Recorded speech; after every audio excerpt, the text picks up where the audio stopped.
متهمة بمساعدة يعني صديقها في قتل السيدة داليا الحوشي. احنا معانا النهاردة أول لقاء لعمة نورهان وزوجة هنقول أخت الأستاذ خليل، وتعتبر هي يعني أقرب حد كان لنورهان.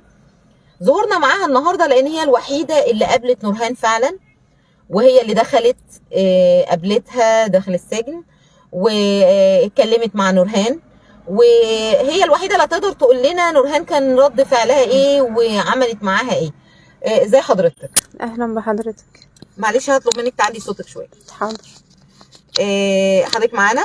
معاكي اهو. طب لو احنا سالناكي ايه اللي حصل بالظبط؟ تمام، قولي حضرتك ايه اللي حصل بالظبط، لما عايزين نعرف ايه اللي حصل بالظبط. بما ان حضرتك اقرب حد لنورهان، وبما ان حضرتك قابلتي نورهان ويعني تعرفي عنها سواء كان في حياتها وسواء ان انت اللي قابلتيها بعد فعلا جريمة القتل، قولي لنا نورهان كان شكلها ايه ولما قابلتيها قالت ايه وايه التفاصيل؟ هي نورهان كانت حد خالص جدا غير اللي احنا عارفينها وغير تربيتها معانا. طبعا مش هي دي البني ادمه اللي اتربت معانا، لا مش تمام، يعني مش هي دي الانسانه الجميله اللي طول عمرها عايشه معانا، لا خالص. يعني بقى شكلها مختلف جدا وفي حاله انهيار. قولي لنا لما شفتيها كان شكلها اختلف، اللي هو صحيا يعني اتبهدلت؟ طبعا ايوه طبعا اتبهدلت وخست، مش بتاكل، رافضه الحياه بعد مامتها. قالت انا اعيش ليه اصلا بعد امي؟ يعني هي مش زي ما اللي بيتقال على مواقع التواصل الاجتماعي اطلاقا. يعني هي عيطت، بكت، انهارت حرفيا. هي منهاره حرفيا، منهاره. هي مش مصدقه اللي حصل واللي طالع عليها ما حصلش، ما عملتش حاجه. حتى الكلام ده اتقال لي من حد من زميلاتها برضو هناك.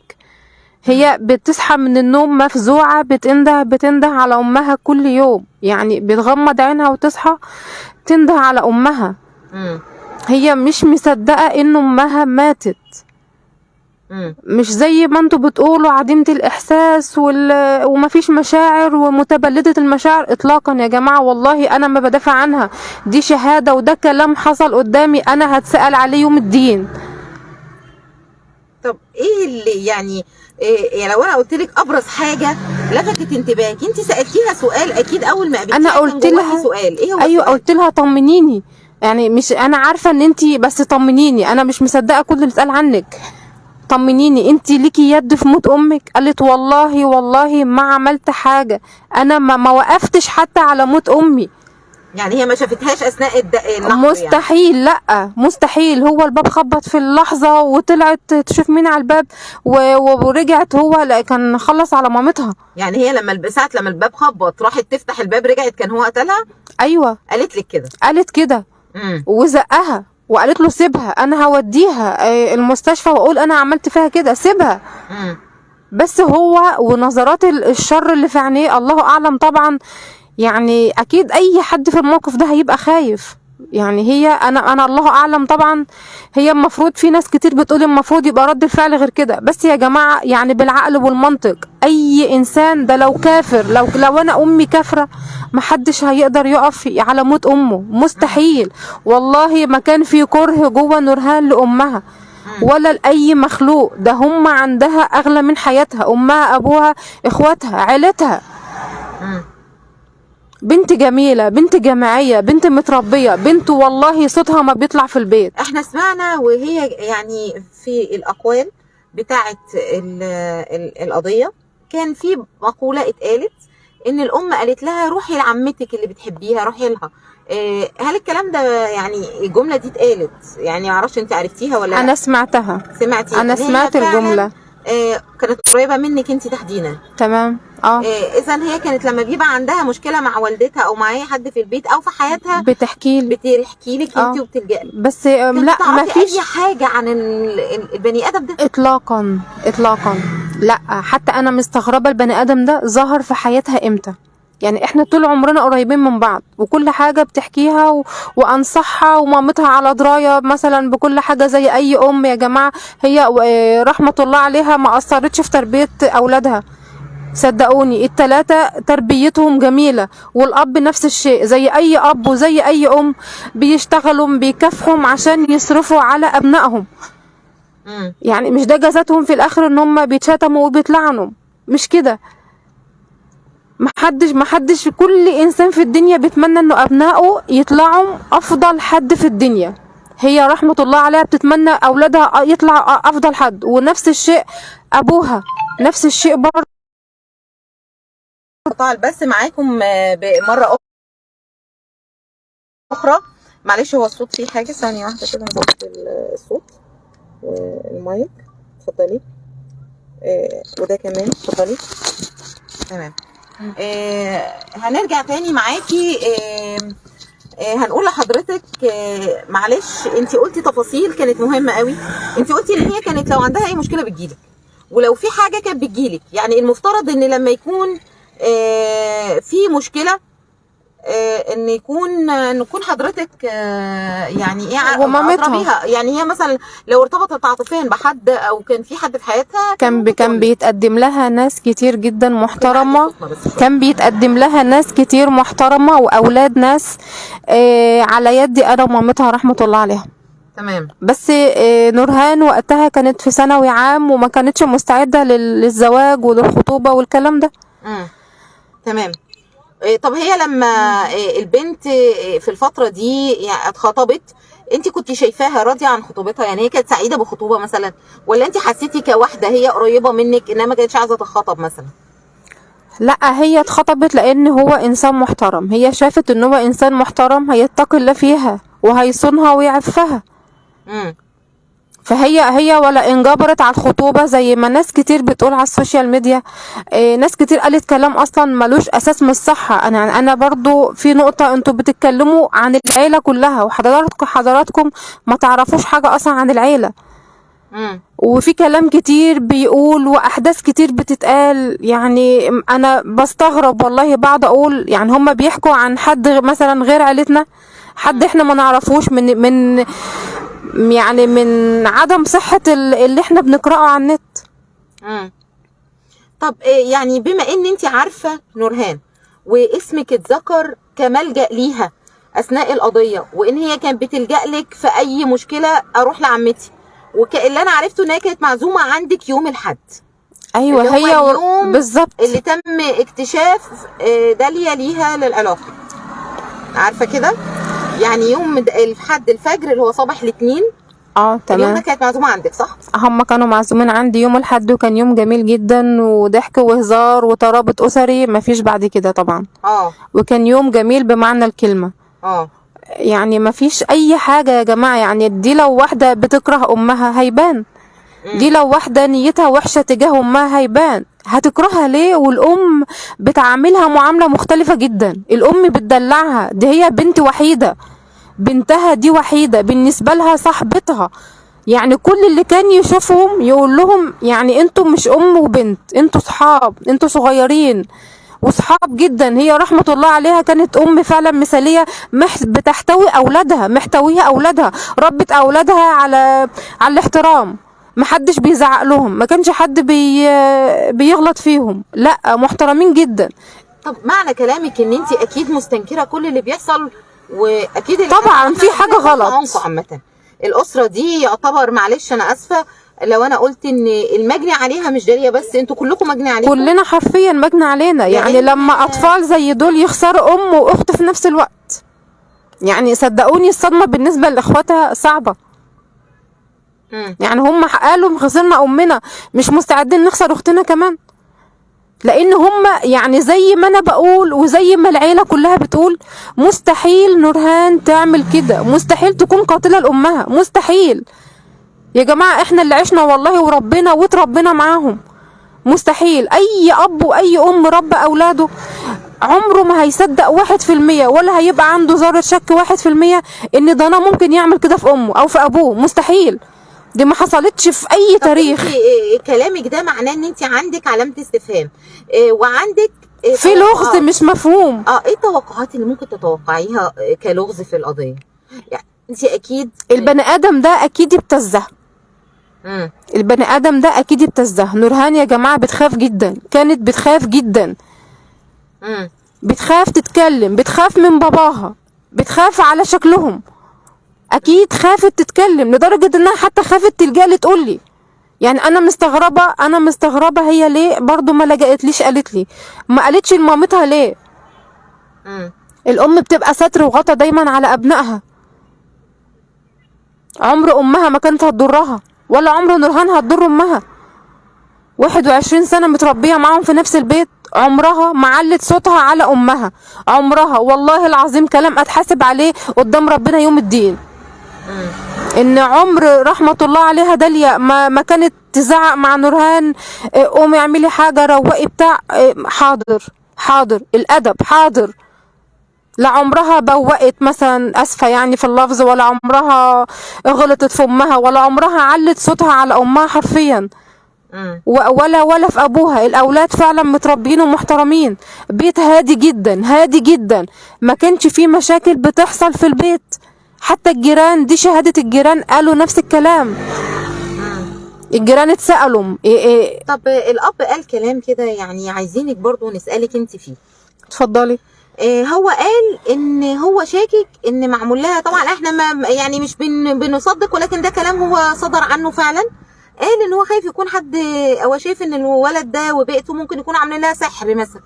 كل شيء ورد يا استاذه. سيدنا الرسول صلى الله عليه وسلم اتعمل له سحر، تمام، من الخادم بتاعه. فكل شيء وارد، وده حاجات كلها مذكوره في القران. الحسد، السحر، كل ده مذكور في القران. الله اعلى واعلم. اصل معنى ان نورهان يعني معلش بجمالها، باحترامها، بتعليمها، بثقافتها، بدماغها، هتبص مثلا لحد زي الولد ده؟ في حاجه غلط بجد مش مفهومه. يعني انا مش عارفه ليه. وانا كان نفسي لو الوقت اتاح لي اكيد مسيري اسالها في نفس الاسئله دي. يعني الولد ده ليه الولد ده في حاجه غلط، حاجه العقل نفسه. ما قال اي بني ادم عنده عقل هيفهم ان في حاجه غلط في الموضوع، مش زي ما الكلام بيتقال، مش زي اي حاجه اتقرت. يعني الاقوال وكل دون ماشي، بس في حاجه غلط عقلانيا. انا كواحده عشت واتربيت في البيئه دي ومعاهم، انا بقول ده لان انا عارفه نورهان كويس جدا، والعيله كلها عارفه نورهان كويس جدا. بتخاف من خيالها، بتخاف من الحشرات، بتخاف. يعني معقول بقى يعني القلب اللي بيخاف ده فجاه كده هتبقى قاتله؟ مستحيل. انتوا كاهلها اكيد يعني مش هتتقبلوا الفكره، لانكم اكتر ناس عارفينها. وزي ما قلتي، هو المنطق بيقول ان ما ينفعش بنت بالجمال ده وبالكليه دي والمواصفات دي هتبص لحسين، هتبص البني ادم ده. صدقيني يعني زبال من الاخر. جالها ناس، زبال كمان، هو شحات. سمعنا جالها ناس محترمين واهلهم محترمين، ناس برضو على قدر من الجمال بتاع نورهان.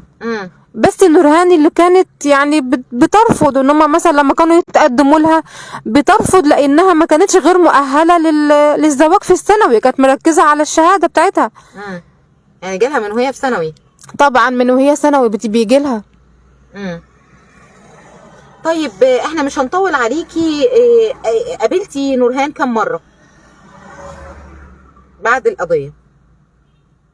يعني ممكن مرتين رحت لها. المرتين كانت منهارة؟ اختلفت في المرتين عن طبعا بعض؟ لا اطلاقا. ده يعني كل مرة بتبقى اسوأ من المرة اللي قبليها في انهيارها وعدم تصديقها للحقيقة اللي هي عايشة فيه. وزي ما قلت لحضرتك، واحدة من زميلاتها برضو قالت الكلام دون، قالت ان هي بتصحى من النوم بتنادي على امها، بتقوم مفزوعة من النوم، بتقعد تبص للحيطة. يا جماعة الكلام اللي ميسة قالته والله احنا لا نعرفها ولا هي تعرفنا. كون ان البنت قضت معاها مثلا ليلة في الاسم وطلعت قالت الكلام ده، كل واحد بيقول اللي بيمليه عليه ضميره، محدش مستفاد حاجة من الموضوع. هي قالت الكلام ده برضو، ان هي فعلا ايوه البنت فعلا بتنهار ساعة اذان الفجر وبتقعد تبص على الحيطة، وانها يعني في حالة صدمة وذهول. فعلا نورهان في حالة صدمة وذهول. وانهيار وبكاء ومش مصدقه اللي حصل، كل اللي عليها ما حصلش ما حصلش. انا سمعت الكلام ده من اتنين، مش من واحده كمان. يعني كل اللي عليها تقول لهم ما حصلش، ما عملتش حاجه، ما حصلش، ما عملتش حاجه. لدرجه ان واحده برضو من الناس اللي جوه من زميلاتها برضو قالت ان هي ممكن ما تكونش انسانه طبيعيه، يعني ممكن تكون مجنونه من الاخر، مش مجنونه يعني او اتجننت من الموقف اللي لا من يعني الله اعلم. احنا برضو لقينا كتب عندها في البيت عن الجان والحاجات دي، يعني ليه ما تكونش اتأثرت؟ ازاي الكتب دي موجوده في البيت؟ والله يعني موجوده في البيت، وفتحتيها وشفتيها؟ فتحتها وشفت، وكله هناك. محتواها ايه يعني؟ بتتكلم عن ايه؟ تحضير الجن؟ عن الجن، وايوه ارث من الجان، وعن الجن، ومش عارفه لعنه ايه، وحاجات كتير جدا موجوده في البيت. كتب كتير. هي نورهان من طبيعتها بتحب الروايات، وكانت من النوع اللي لما تمسك كتاب لازم تقرأه كله في نفس اليوم. يعني كنت اقول لها عندك طولة بال تمسكي كتاب تقريه في نفس اليوم؟ ايوه، هي بتحب تقرأ الكتب.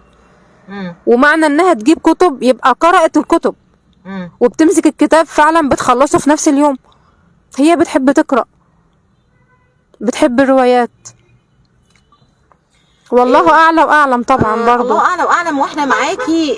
حاولنا نوصل احنا رد فعل نورهان، لان احنا هقول لك على حاجه.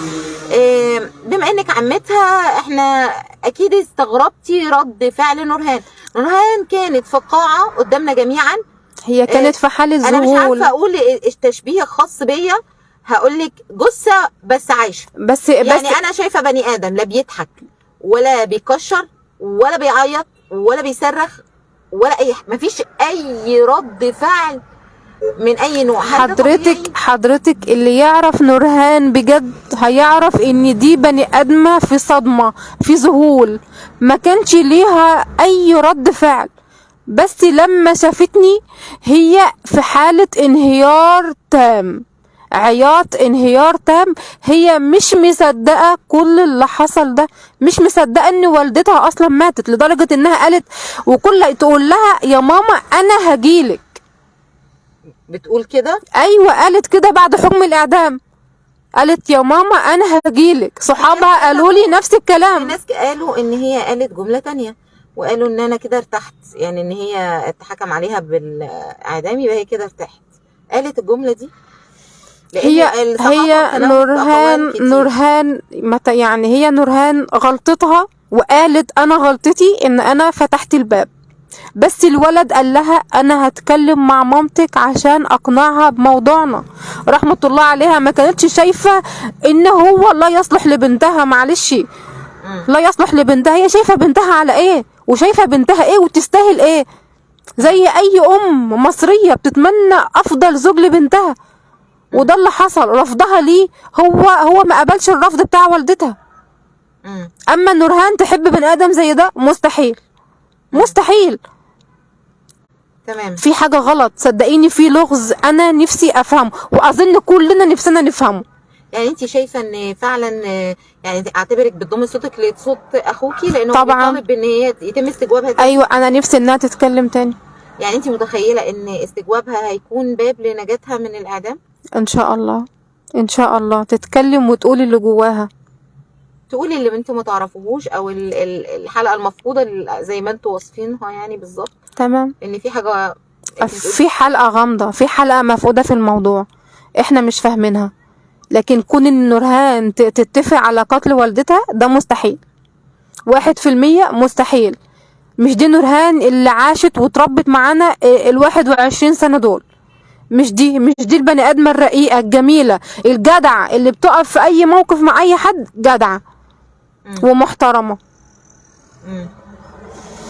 طيب احنا مش هنطول عليكي لان انت فعلا الكلام صعب، ربنا يكون في عونكم. اخوكي طلب من الرأي العام ان هو يضم صوته وصوته، وان هو عايز يتفتح باب التحقيق تاني. ايوه احنا نفسنا البنت تتكلم برضو تاني، نفسنا انها تتكلم وتقول اللي جواها، تقول اللي هي ما قدرتش تقوله. انت متوقعها تقول ايه لو قالت؟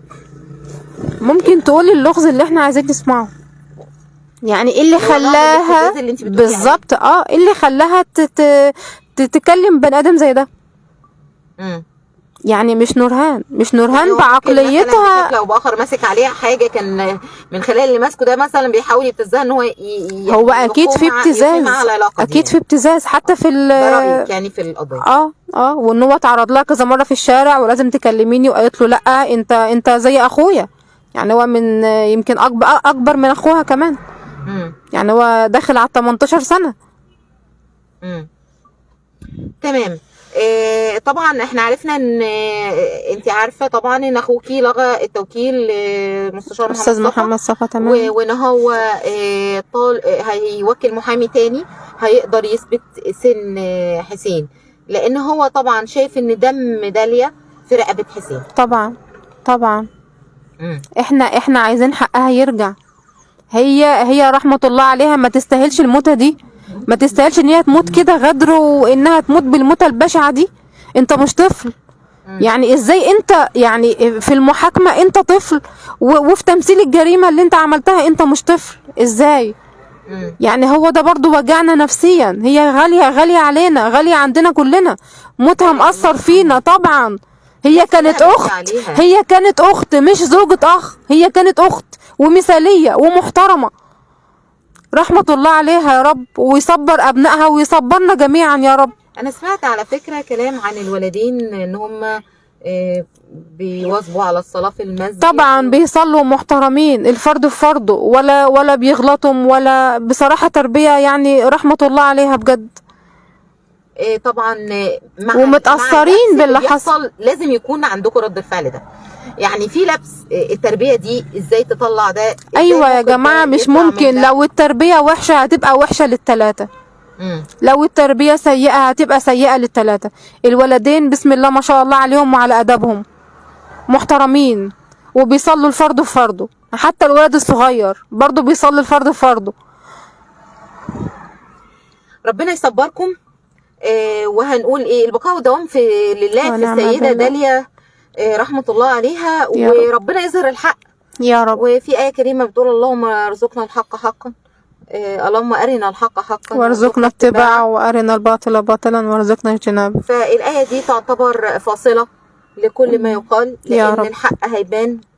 ويا ريت تكون هي دعوتكم دي، اللهم أرنا الحق حقا. بندعي دايما والله عشان نبقى عارفين فين الحق، وكان لازم صوتكم يوصل، ولازم اللي جواكم الناس تسمعه.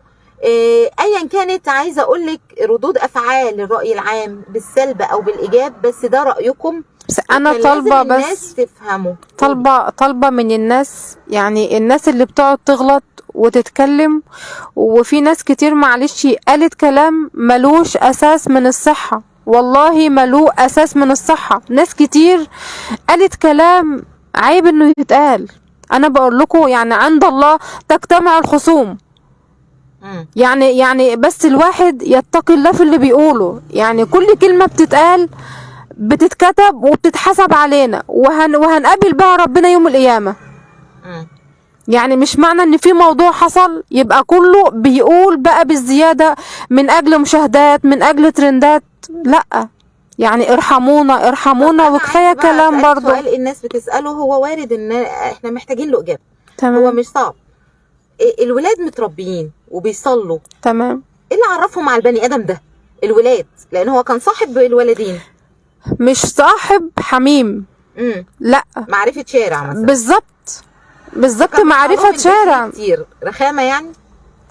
لا، حتة ان هو يطلع البيت كتير دي يعني ما اعتقدش ان قوي كده يعني. لا، احمد كمان كان بيشتغل احيانا. وبعدين يعني احمد مؤدب، بس هو الفكرة مثلا في ازيك اللي هو ايه، مثلا 10 دقايق مثلا في الشارع بتاع، اما اصحاب وحميم وكده لا. لا، ما هو اي بني ادم بيصاحب مثلا الكويس والوحش، بس مش معنى ان هو يعرف حد وحش فيبقى وحش زيه. لا، مستحيل. الشارع مليان اطفال، وهم مثلا بينزلوا مثلا 10 دقايق زي اي حد بينزل شارع، فعادي. لكن هم اخلاقهم جميلة الحمد لله، ما تأثروش باي حاجة من الشارع. تمام. بس. احنا اثقلنا عليكي، ولكن كان لا لازم ولا صوتك يهمك. يوصل للناس، ولازم الكلام والتناقضات اللي موجودة هي سر وراء رأيكم، والتناقضات اللي موجودة الغريبة داخل القضية، التناقضات ما بين التربية، التناقضات ما بين في تناقضات كتيرة الرأي العام نفسه مش متقبلها، ورأيكم نفسه او ايمانكم بان نورهان ده حقكم ان انتوا تقولوا صوتكم وتطلعوا صوتكم، ايمانكم بان نورهان ملهاش يد، وان حضرتك اللي قابلتيها، وان كمان قالت لك انا ما عملتش حاجه، وانها قالت لك انها مش عايزه تعيش بعد وفاه والدتها. بعد مامتها. هتعيش ازاي بعد مامتها؟ هي قالت لك انا مش عايزه اعيش بعد حكم الاعدام. ايوه، اول مره شفتها بعد حكم الاعدام قالت انا عايشه ازاي من غير امي. يعني هي يعني مش زي ما بيتقال بقى وعايزه تخلص من امها وبتكره امها. طب هتعيش ازاي من غير امها؟ مفيش يا جماعه، والله لو كافر محد يقدر يستغنى عن امه، محدش. في حلقه مفقوده، بس يعني هي في حلقه مفقوده نفسي افهمها، ونفسي الناس كلها تفهمها برضو وتعرفها. في حاجه فعلا غلط حاصله في الموضوع بس ما اتقالتش. اتمنى انها تقولها عشان نرتاح نفسيا جميعا ونفهم، وهي برضو تدافع عن نفسها وتقول. بخلاف التحقيقات، ممكن مثلا التحقيقات توجه لها سؤال هي جاوبت، بس اكيد مش هتقول كل اللي جواها، مش هتقول كل الحقيقة اللي جواها. تمام. هنقول لك ايه، يعني ربنا يكون في عونكم يا رب. وارجع تاني واقول الاسره دي كلها تعتبر مجني عليها زي السيده داليا بالظبط، فربنا يكون في عونكم، وانتوا في موقف صعب جدا. الزوجه زوجة اخوكي، والابنه بنت اخوكي، والوضع صعب جدا، والبنت انت ربيتيها وشفتيها بتكبر قدامك، والزوجه اللي توفت تعتبر اختك زي ما قررتي طبعا اكتر من مرة. برضو ايوه، متجوزه سنها صغير وتعتبر متربيه معانا. مرات اخويا طول عمرها عايشه معانا، متجوزه وهي سنها صغير. ربنا يصبرك وربنا يظهر الحق، وارجع تاني اقول نفس الجمله، اللهم ارنا الحق حقا.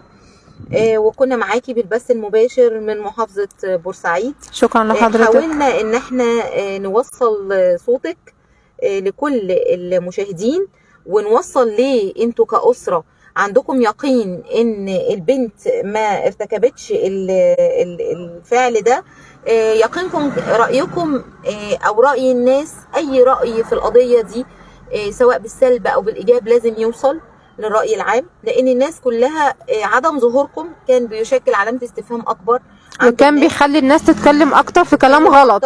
فالمفترض بس احنا يعني اسفه ان انا بقطعك، بس كنفسية الصدمة الكبيرة اللي احنا عايشين فيها ان احنا نفقد 2 غاليين فجأة من عيلتنا، ده صعب علينا جدا. احنا مش قادرين لحد النهاردة نستوعبه، مش قادرين. بس انا يعني بطلب من الناس انها تحس بينا.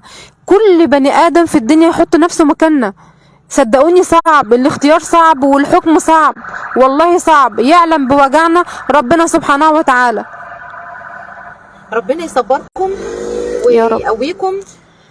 كنا معكم بالبث المباشر من محافظة بورسعيد، وكانت معكم